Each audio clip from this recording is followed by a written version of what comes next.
छत्तीसगढ़ की तमाम बड़ी खबरों के साथ मैं हूं लीना। आइए देखते हैं आज की सुर्खियां। कृषि कानूनों की वापसी पर बोले भूपेश बघेल, ये अन्याय के खिलाफ लोकतंत्र की जीत। मुख्यमंत्री भूपेश बघेल ने महादेव घाट में लगाई डुबकी। खारून तट पर गुजरात की तर्ज पर बनेगा रिवर फ्रंट। और किडनी चोरी के आरोपी डॉक्टर की शिकायतकर्ता ने की पिटाई। अब देखते हैं खबर विस्तार से। प्रधानमंत्री नरेंद्र मोदी के 3 कृषि कानूनों को वापस लेने की घोषणा के साथ ही नेताओं के बयान आने लगे हैं। कांग्रेस सहित तमाम विपक्षी दल के नेता इसे किसानों की जीत बता रहे हैं। छत्तीसगढ़ के मुख्यमंत्री भूपेश बघेल ने ट्वीट कर 3 कृषि कानूनों को वापस लेने के लिए देश के किसानों को बधाई दी है। उन्होंने कहा कि यह किसानों की ही नहीं बल्कि अन्याय के खिलाफ लोकतंत्र की जीत है। गांधीवादी आंदोलन ने एक बार फिर अपनी ताकत दिखाई है। कोई कसर उन्होंने छोड़ी नहीं और आज उनके पास कोई रास्ता नहीं बचा तो कृषि कानून वापस लिए हैं। राहुल गांधी जी लगातार कहते रहे, उसके हर बात आज सही साबित हो रही है। पहले उन्होंने नोटबंदी के लिए बात कही थी, ये देश के लिए नुकसानदायक होगा। फिर जब लॉकडाउन लगाया गया तब भी उन्होंने कहा था ये देश की अर्थव्यवस्था तोड़ने वाली है। और कोरोना जब आया तब भी उन्होंने कहा कोरोना को हल्के में मत लीजिए। वो नमस्ते ट्रम्प करा रहे थे तब भी उन्होंने सचेत किया था। तो आज कृषि कानून के लिए भी राहुल जी ने कहा था ये तीनों कानून वापस लेने होंगे और उसकी बात सही साबित हुई है। तो आज केवल 3 कानून वापस लेने की बात नहीं है बल्कि 3 कानून के साथ साथ किसानों की जो मांग है एमएसपी में खरीदने की, पूरे देश में अनाज खरीदी एमएसपी में खरीदी हो, भारत सरकार सुनिश्चित करे। छत्तीसगढ़ के विधानसभा अध्यक्ष डॉक्टर चरणदास महंत ने कृषि कानून वापस लिए जाने पर खुशी का इजहार किया। वहीं उन्होंने यह भी कहा कि यह कानून पहले भी वापस लिया जा सकता था। अगर प्रधानमंत्री जी ने माफ़ी मांगी है बहुत अच्छी बात है। कृषि कानून को वापस लेने का निर्णय लिया है वो बहुत अच्छी बात है।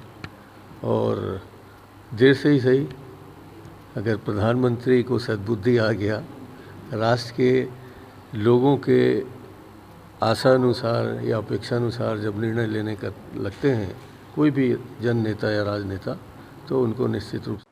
मुख्यमंत्री भूपेश बघेल ने आज तड़के कार्तिक पुन्नी के अवसर पर रायपुर के महादेव घाट पहुंचकर खारून नदी में स्नान कर प्रदेशवासियों की सुख समृद्धि की कामना की।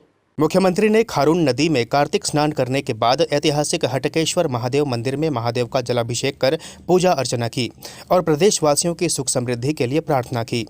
वे परंपरागत गंगा आरती कार्यक्रम में सम्मिलित हुए और दीपदान किया। मुख्यमंत्री बघेल ने कहा कि छत्तीसगढ़ की सांस्कृतिक परंपरा में कार्तिक पूर्णिमा का विशेष महत्व है। छत्तीसगढ़ का पहला मेला महादेव घाट में लगता है। अच्छा है, अपनी संस्कृति से जुड़ना चाहिए। मैं बचपन से इसी तरह गांव के तालाब में स्नान किया करता था। लोगों के नजरों में नहीं आ रहे थे, अन्यथा कार्तिक पुन्नी में तो सब लोग स्नान करने जाते थे और लगातार 3 वर्षों से मैं यहाँ आ रहा हूँ तो लोगों की निगाह में ज्यादा आ गया। हाँ, बचपन में हम जानना बढ़िया केसरिया फूल हमारे शिव मंदिर के बगल में केसरिया फूल लग रहा है, उहिल तोड़न और होकर बाद स्नान करके हम चढ़ाते रहे।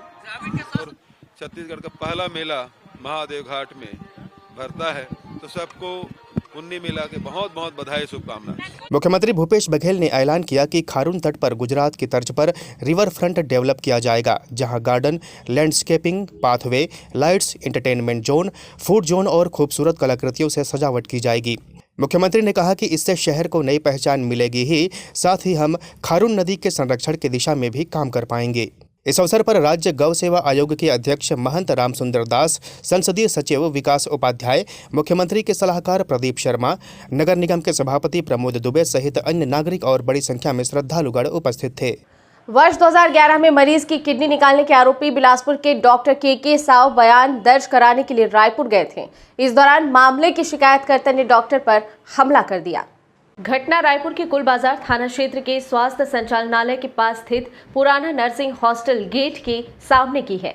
बिलासपुर के सीपत चौक में रहने वाले डॉक्टर के साव के खिलाफ साल 2011 में ऑपरेशन के दौरान इलाज में लापरवाही बरतने का आरोप लगाते हुए चांटीडीह में रहने वाली कुरैशा बेगम ने शिकायत की थी। छत्तीसगढ़ मेडिकल काउंसिल उनकी शिकायत की जांच कर रहा है। छत्तीसगढ़ विधानसभा अध्यक्ष डॉक्टर चरणदास महंत ने पूर्व प्रधानमंत्री श्रीमती इंदिरा गांधी की जयंती पर विधानसभा परिसर स्थित सेंट्रल हॉल में प्रतिष्ठापित तैलचित्र पर श्रद्धा सुमन अर्पित कर उन्हें याद किया। डॉक्टर चरणदास महंत ने कहा कि श्रीमती इंदिरा गांधी ने देश ही नहीं वरन पूरी दुनिया पर अपनी अमिट छाप छोड़ी है। श्रीमती इंदिरा गांधी को उनके द्वारा लिए गए निर्भीक फैसलों और राजनीतिक दृढ़ता के लिए लौह महिला भी कहा जाता है।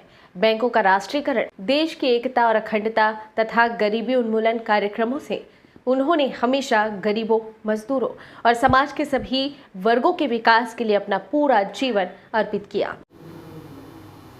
श्रीमती इंदिरा गांधी जी ने जिस प्रकार से देश के लिए साहसिक कदम उठाए, चाहे राष्ट्रीय बैंकों का राष्ट्रीयकरण हो, चाहे गरीबी हटाओ, गरीबी उन्मूलन का मामला हो, चाहे नया देश बांग्लादेश स्थापित करने का मामला हो, उनका साहसिक निर्णय, उनका जो सिद्धांत भारत को अखंड राष्ट्र बनाने में, भारत को मजबूती दिलाने में, अंतर्राष्ट्रीय सेवाओं के साथ भारत के संबंध को जोड़ते हुए जिस ढंग से उन्होंने पंडित जवाहरलाल नेहरू जी के कार्यों को आगे बढ़ाया, ये सभी बातें हम सब के लिए प्रेरणादायी हैं। हम सब उनको नमन करते हैं।